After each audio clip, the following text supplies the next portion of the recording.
Herkese merhaba arkadaşlar. Bugün The Boss oynayacağız.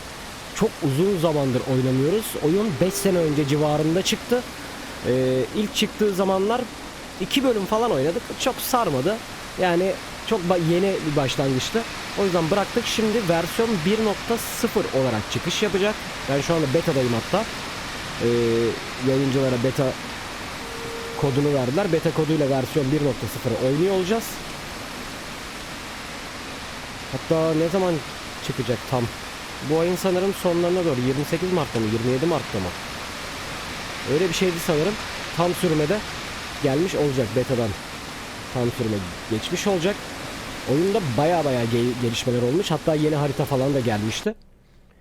Çok yüksek ses bu arada. Şunu birazcık kısalım ya. Baya bir değişiklikler olmuş. Menüler çok değişmiş. Her şey değişmiş yani öyle söyleyeyim oyunda. Grafikler bayağı iyileştirilmiş. Bu arada Fernbus yapımcılarına ait biliyorsunuz bu oyun. Ama inanılmaz bir değişikliğe gidilmiş. Ben çok uzun zamandır oynamıyordum. Mail geldiği zaman da bir bakayım dedim. İndirdim oyunu tekrardan. Beta'ya geçtim falan. Oynamadım hatta. Girdim birazcık baktım, klavyeyle de denedim. Ondan sonra işte direksiyona bağladım. Birkaç ayarını falan yaptım. Direkt videoya girdim. Ama grafikler bayağı Fernbus'a göre çok iyi. Yani Fernbus'ı bu şekilde yapsalarmış, optimizasyonunu falan bunun gibi yapsalarmış çok daha iyi olurmuş. Şimdi bugün bir oynanış videosu yapacağız. Yani ben de bilmiyorum oynamayı, öyle söyleyeyim. Birlikte birazcık deneye oynayacağız. Sizin de hoşunuza giderse devamını çekeriz. Yapay zeka otobüsler de var bu arada. Şöyle gördüğünüz gibi şuradan. Onlar da garajdan çıkış yapacaklar.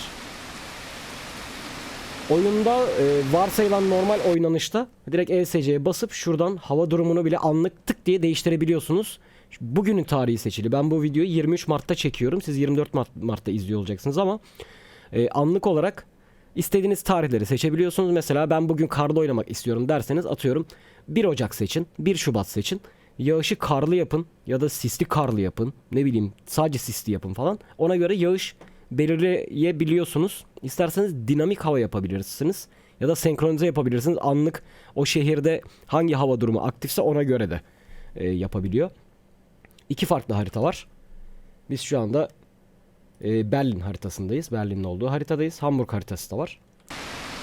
Bugünün tarihi seçili olduğu için mevcut konumda kar seçseniz bile yağmur yağıyor. Yani normal yağış neyse o tarihlerde o yağıyor. Şimdi otobüsümüze bir gelelim. Körüklü otobüs var.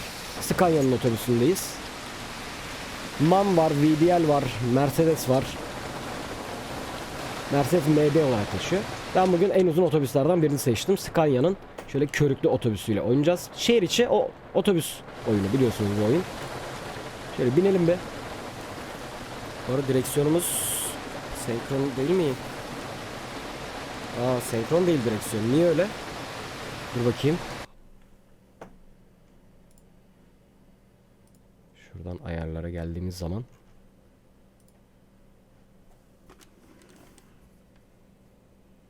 Yani şu pozisyonda olması lazım aslında ama. Dur bakayım. Şu an tam 0.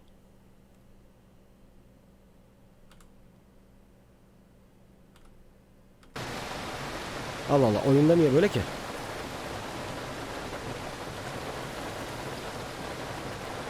İlginç. Oyunda sağa bakmışız gibi gösteriyor. Ve direksiyonda çok garip hareket ediyor. Bayağı boşluğu var gibi yani. Allah Allah. Niye öyle? Burada var mı onun bir ayarı? Hiç öyle bir ayar da görmedim ama.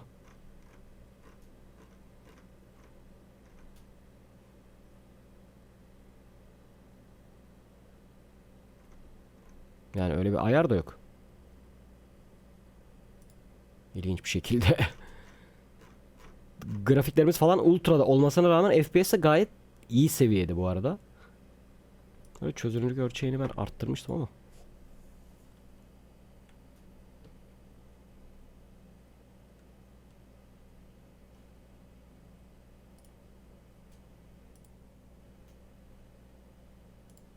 Allah Allah. Çok ilginç ya.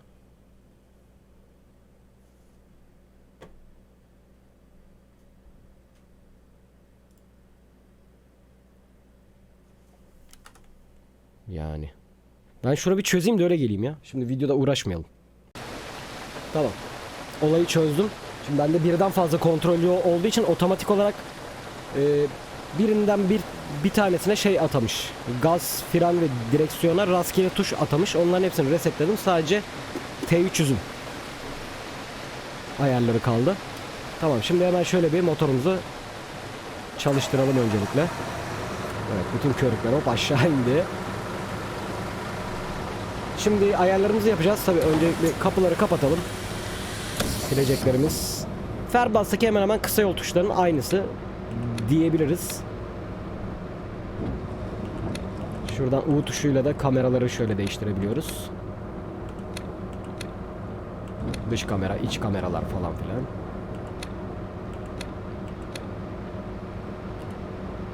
Şimdi dur bakayım nasıl ayarlamıştık bunları.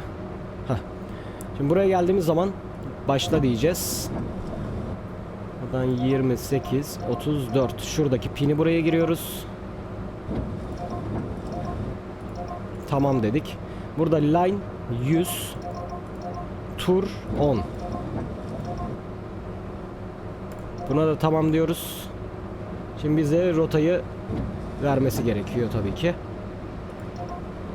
Şöyle yapıyoruz. Buradan da bilet kesme bölümümüz var. Şimdi hazırız.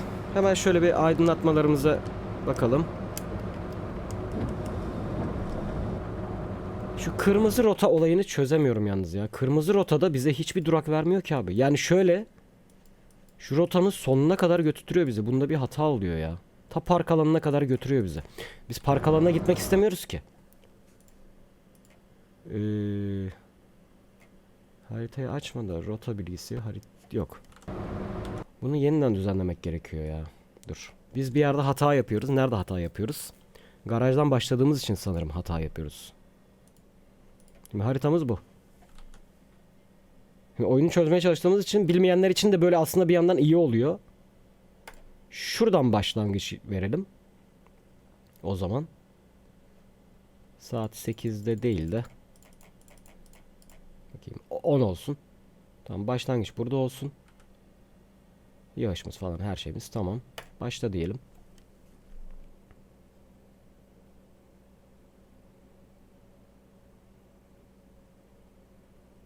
Geliyor. Aynen. Tamam. Şimdi oldu. Şimdi oldu abi. Hemen şuradan. Şuradan açalım. Bu arada gerçekten grafikler Fairbus'a göre çok daha iyi.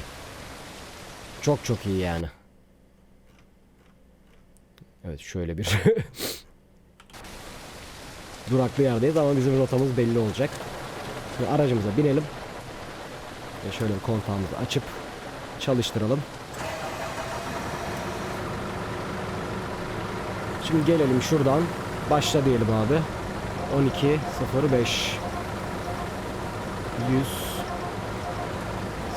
100.07 Tamam dedik. Evet. Buradan hemen yolcular gelmeye başlıyor. Hello canım.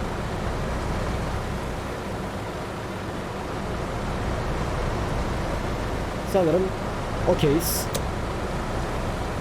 Hazırız.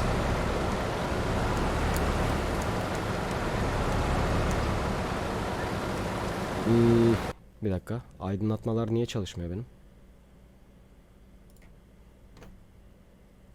Abi o kadar yaptım ayarları, niye bozuluyor bir şeyler ya? Aydınlatma. Lights switch. Allah Allah. Ben ayarladım bunları. Şu T300 değil mi? Aynen T300. Yukarı aşağı şeklinde ayarlamıştım ben bunları.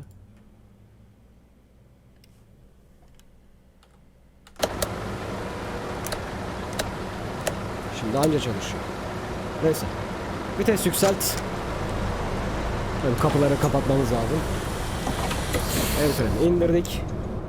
Tamam, bütün kapılarımız kapalı.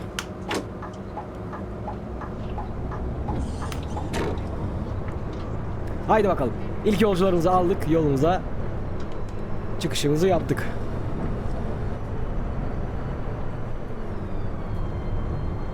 Bu arada yapay zeka otobüslerde geliyor. Oyunda multiplayer da var. Bilginiz olsun. Hani oyunla alakalı bilgileri de bildiğim kadar vermeye çalışayım ben de. Oyunda multiplayer da var. S- und U-Bahnhof Zoologischer Evet, Garten. Bir dakika, buradan değil. Şuradan dönüyoruz. Benim sinyal kollarıyla olacak iş değil tabii ki bu da.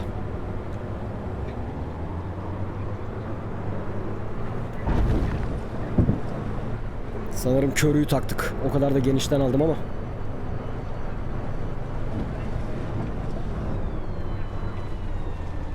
Şimdi ilk videonun günahı olmaz deyip birazcık ilk videoda idare edin yani arkadaşlar. İkinci videoda falan oturtmuş oluruz bazı şeyleri. Sinyalleri iptal edip şuradaki kulakçıkları atasam daha iyi olacak. Bunda çünkü sinyali otomatik tak diye kapatıyor.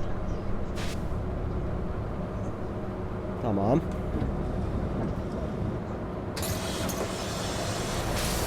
Kapıyı açtık.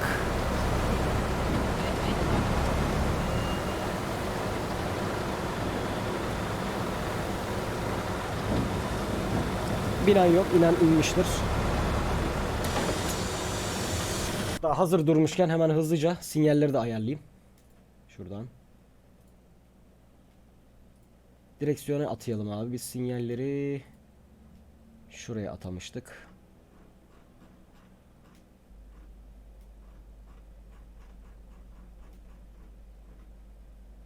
Şu gösterge bölümündeki sil abi. Şuradan yine gösterge. Sol sinyal. Yes. Sağ sinyal.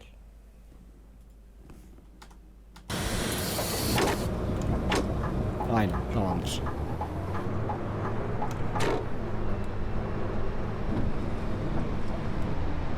Otobüs körüklü olduğu için birazcık şöyle tehlikeli çıkıyoruz ama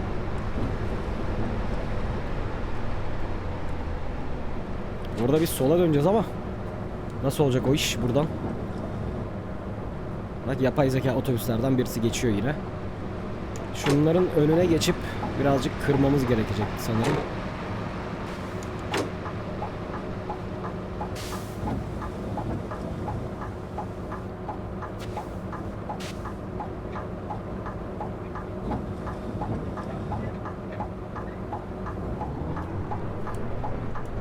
Şöyle hızlıca bir çıkış yapalım. Şuradan yine otobüs yolumuza girelim sonra.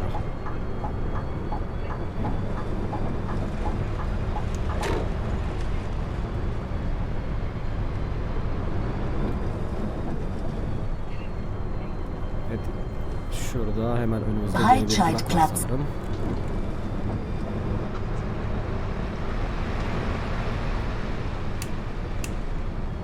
Orada retarder falan aktif, hepsi çalışıyor.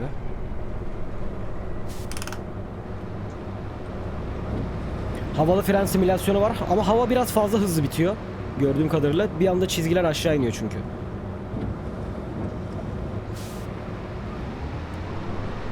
Ama çabuk da doluyor. Yine gördüğüm kadarıyla.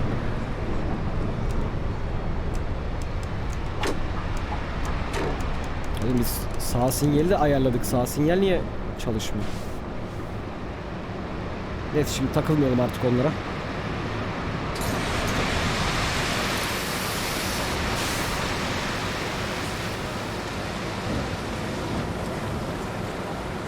Başka da binen yok. Tamamız herhalde.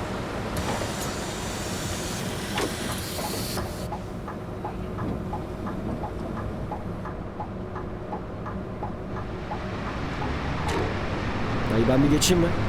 Allah razı olsun. Zorla kırdım önüne biraz ama artık idare edeceğim.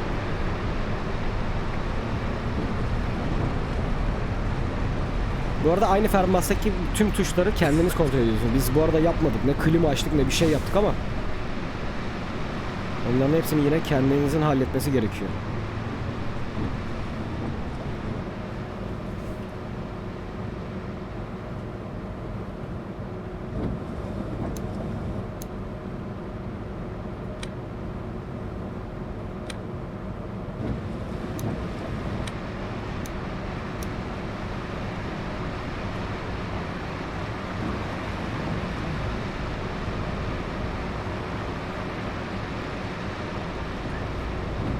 Açıkmış ya. Allah Allah. Açık olmaması gerekiyor aslında. Kendisi otomatik açmıyor ama.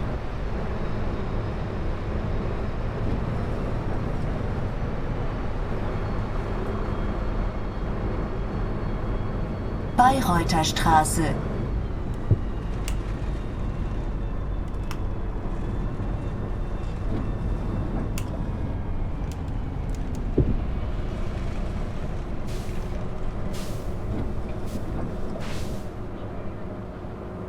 Evet.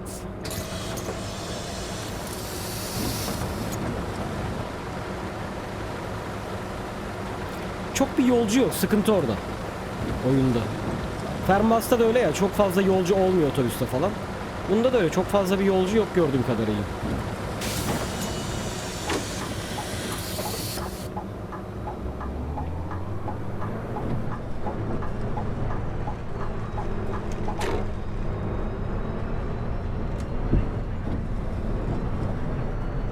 Schildstraße.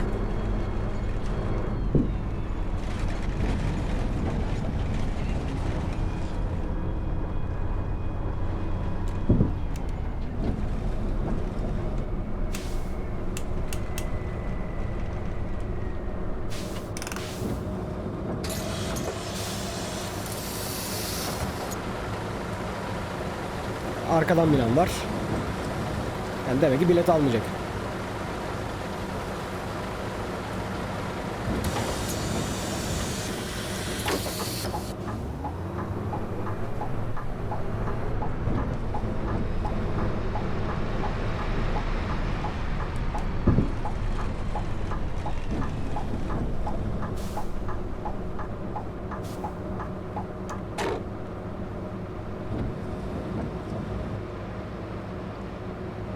Evet, yine sola döneceğiz bu arada. Çıkalım biz şuradan.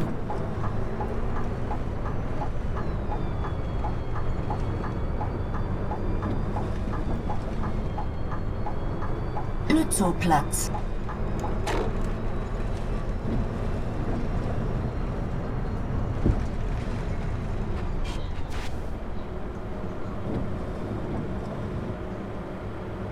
Birazcık alışmak gerekiyor dediğim gibi oyuna. Ama bu grafiklerle gerçekten oynanabilecek bir oyun olmuş. İlk çıktığında rotalar falan çok azdı. Yani çok yeni, çok yani aşırı erken erişim oyunuydu. O yüzden 2 videoda bırakmıştım ben zaten oyunu. Bir de hiçbir şey anlaşılmıyordu. Anlaşılır bir yanı yoktu oyunun. Ama şimdi gayet net anlaşılabilir bir oyun olmuş. Aradan 5 sene geçince tabii. Ama gerçi Fernbus çıkalı 10 sene oldu. Onda hiçbir değişiklik yok. O ne olacak?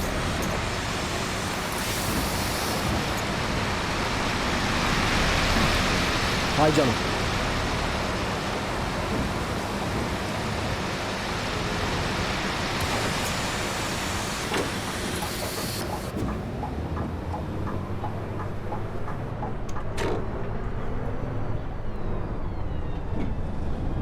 Gerçi şurada bus line varmış. Oradan gidelim.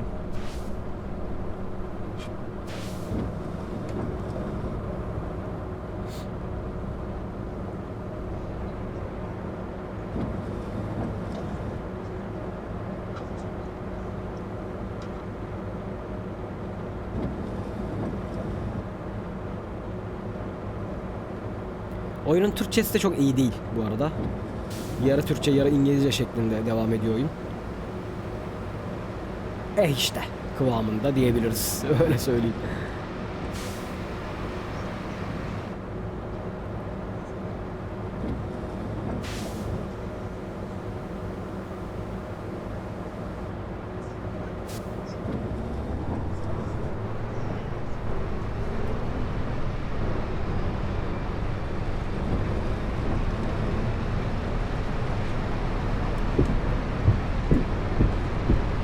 Yalnız direksiyon tepkileri çok fena.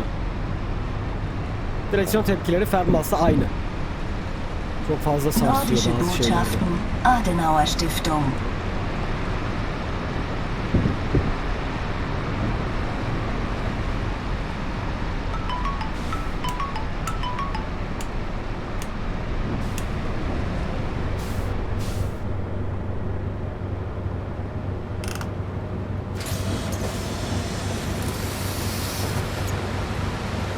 Dayı bu havada şortla, evet, büyük başarı yani.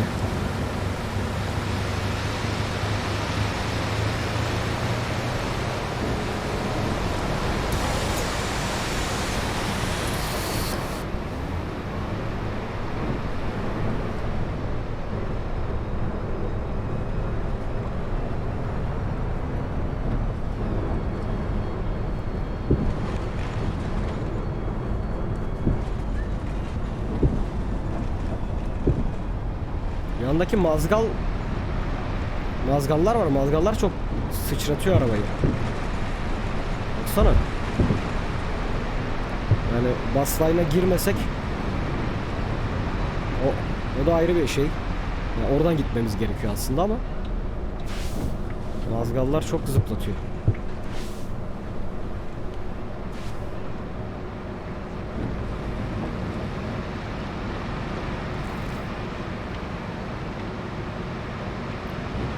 Yoğun bir trafik içerisindeyiz yalnız şu an.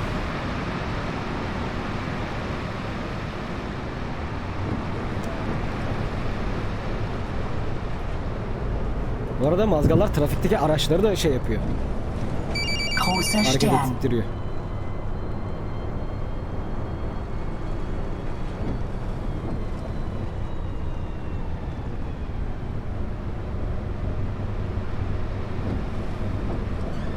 Ya önündeki aracın da lastikleri şöyle hareket ediyor. Aracı zıplatıyor yani.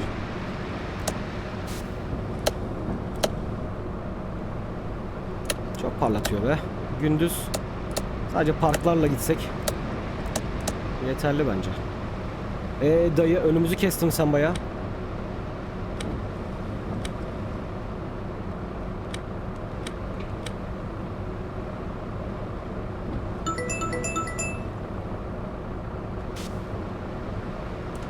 Hakikaten dayı bayağı önümüzü kesti ha.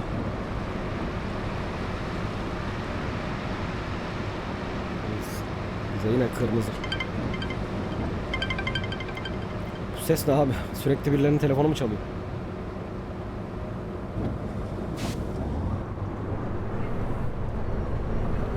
Bas line'ımıza yine girelim biz.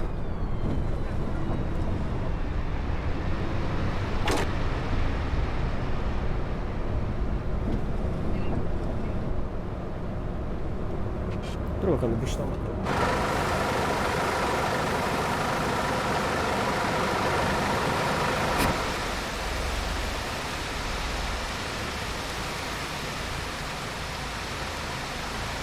Hiç bilet isteyen olmadı.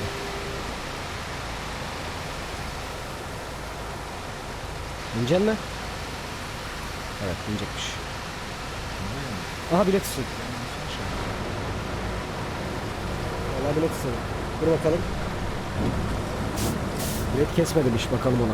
Ne diyor? Bilet türü 24 saatlik. Berlin ABC. Dur. 24 saatlik. Miktar 1. Abi yine burası bak şey değil ya. Telefonla ödeyecekmiş bu arada. Redukate ne demek ki?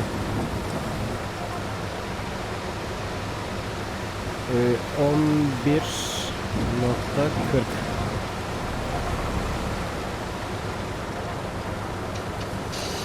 Oldu mu? Başardık. Hayret. Başaramam diyordum ama başardık valla. Tam Türkçeleşmediği için işte oyun birazcık öğrenmek gerekiyor. Schloss Bellevue.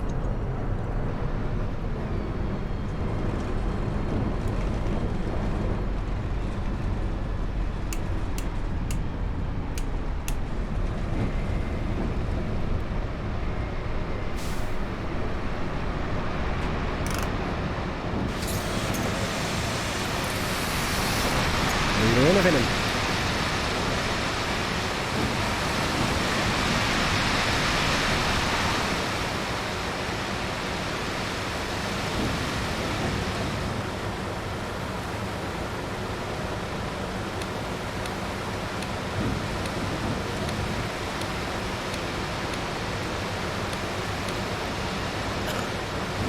Bu tam nereye gösteriyor?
Haus der Kulturen der Welt. Bak karşıdan da bir otobüs geliyor.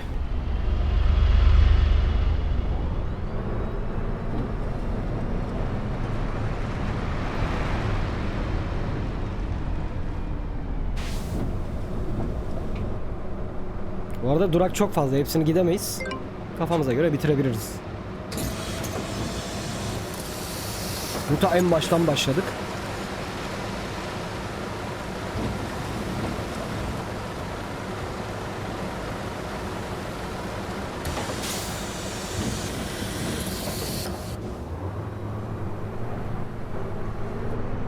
Bakayım. Aynen baksanıza. Bu arada şu maviler de yolda gördüğümüz o diğer otobüsler. AI modunda yani.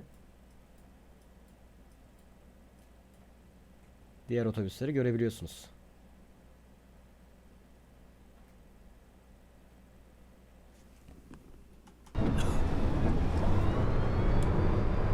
Mesela şu önümüzdeki durakta bitirelim. Birazcık da böyle oyuna ilk giriş yapmışız gibi oldu. Hem de birazcık çözelim oyunu. Oynayarak çözülüyor. Video dışında da ben pek oyun oynamaya vaktim olmuyor. Platz der Republik.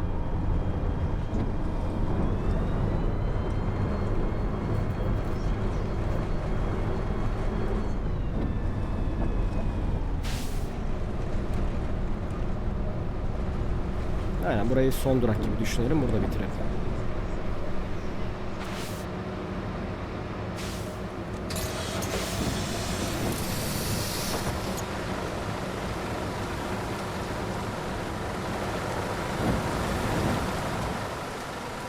Evet arkadaşlar. Devamını getirebiliriz. Sizler de fikirlerinizi yorumlara yazabilirsiniz. Ne yapalım, ne edelim. Ama oynanabilir bence. Ben öyle düşünüyorum. Oynanabilir yani. Oyun bayağı bir gelişmiş. Grafikler gerçekten çok güzel bu arada. Yağışlı hava zaten Fermas'ta da güzeldi ama bu oyunda daha güzel gözüküyor. Karlı havası falan filan bayağı güzel. Karlı havada da oynarız. Ben bugün tarihini seçtiğim için yağmur başladı ama yağmur yağdı yani. Ama karlı havada falan da oynarız. Farklı otobüsler de var. Onlarla da oynarız. Hamburg şehri falan da var. O bölgeye de oynayabiliriz. Burada farklı bir sürü rotasyonlar var yani. Bu harita zaten büyük. Diğer harita küçük ama bu harita bayağı büyük. Buralarda falan böyle takılabiliriz. Oynayabiliriz yani. Evet, izlediğiniz için teşekkür ediyorum. Beğendiyseniz beğen butonuna basmayı unutmayın. Bir sonraki videomuzda görüşmek üzere. Kendinize iyi bakın. Hoşçakalın.